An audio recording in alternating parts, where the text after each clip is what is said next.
Good morning and welcome to Radio Friends on Friday, February 14th. Today is Valentine's Day. Happy Valentine's Day to you. Good to have you spend the next 8 minutes or so with us. Valerie Chaffin is with us from Second Chance. Good to have you here, Paul. Valerie, and Thanks happy for having me. Valentine's Day to you. Happy Valentine's Day to you.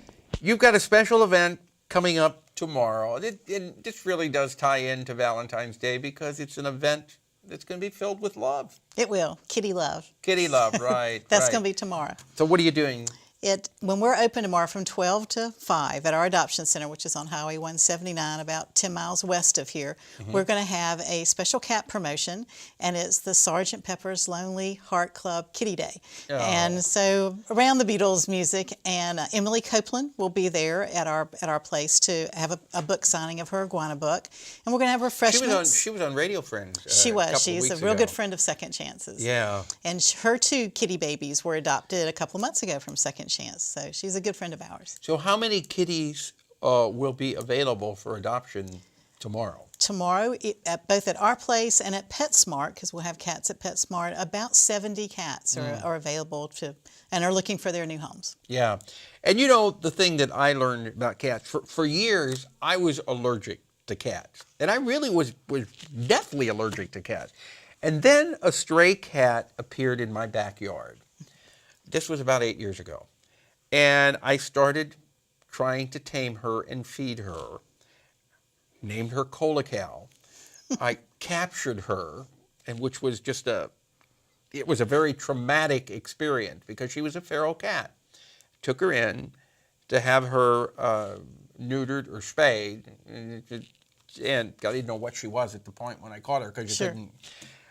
Now she is the queen of the house. She lives inside, and I had no idea that cats had so much emotion.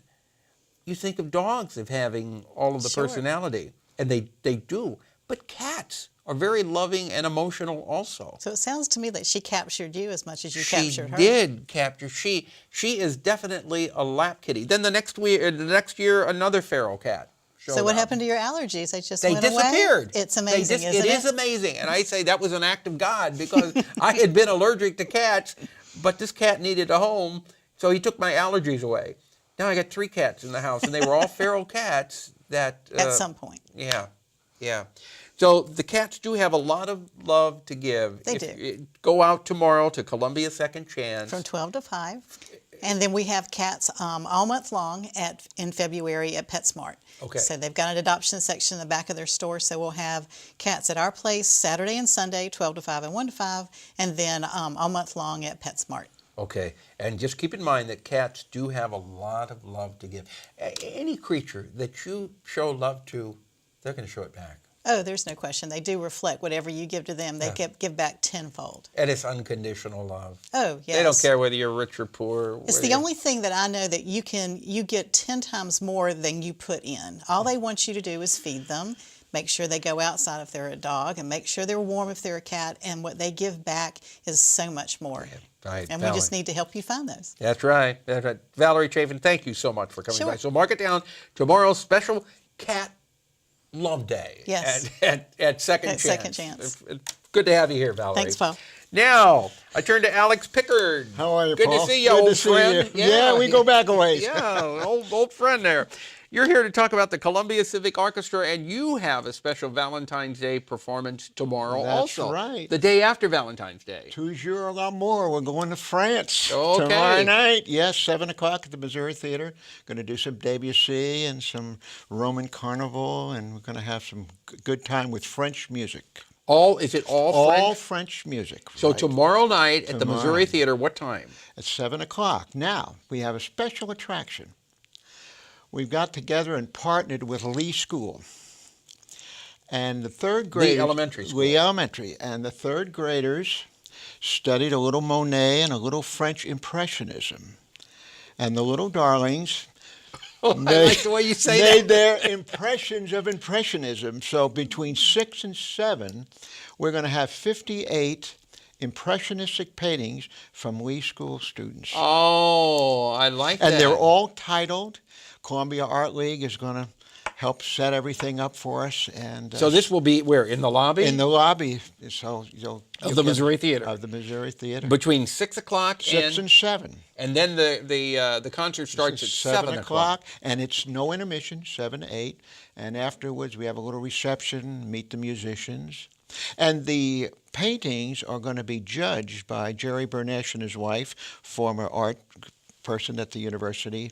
We go back many, many years, and we're going to pick maybe 5 or 6 of those, and the Landmark Bank folks are going to exhibit them for a month in the lobby of their bank downtown. My goodness. So, I mean, these kids, they're going to go big time, aren't well, they? Ann Metz, who's the art teacher there, is just delighted, and we think this is a real good thing. And especially the kids are going to stay for the concert. We got special seating for them down And they'll front. be introduced during And the concert? oh, absolutely, yeah. And moms and dads and grandmas and grandpas and aunts and uncles will They're all be all there. invited to come. That's right. Okay. But this is So this is a special French concert. for Valentine's Day. Tomorrow, 7 o'clock at the Missouri Theater, the Columbia Civic Orchestra, but then between 6 and 7, the special showing in the lobby. In the lobby. Now, is there anything else coming up later on in the year that you want to? Yeah, in let's see, in another month, we're going to do the Sinkfield Foundation. We sponsor a concert of all original Missouri composers' music. This is a real educational thing for us that we do. And the final month in April, our director, Stephen Freund, has written an oratorio about all the Civil War battles in Missouri. And it's going to be with the Choral Union, the Columbia Civic Orchestra. We're going to have a media showing, bass, baritone, soloist. So Wow, okay. Kind of exciting. That's really nice. But boy, the one coming up tomorrow just sounds like a nice performance. Well, is this with the full Full orchestra. full orchestra? Right. This, we've been in existence for about 20 or more years, and I can remember the start with Anthony Addison. Do you remember Yes, I Anthony? remember And he started that with maybe 20 folks in that orchestra, and now we're up to 55 or 60 or whatever we need for the for the concert. We were fortunate many years ago when we were still doing Pepper and Friends. We had the whole Columbia Civic Orchestra on our show. And we crammed them all into the studio. We were blowing the roof off. You couldn't cram them in now. No, that wouldn't work. Alex, thank you so much for coming by. Always a pleasure, So they can Paul. get tickets at the box office At the tomorrow. box office, okay. right. Got it. We're out of time for today, Monday. The Marriage of Figaro. Central Methodist University will be on with us. Our program directed by Travis McMillan, Reynolds Journalism Institute Audio. Pat Akers from KBIA. Our floor director is Rachel Gangware. And our assistant producer and guest coordinator, Uncle James Mauser. See you Monday. Bye-bye.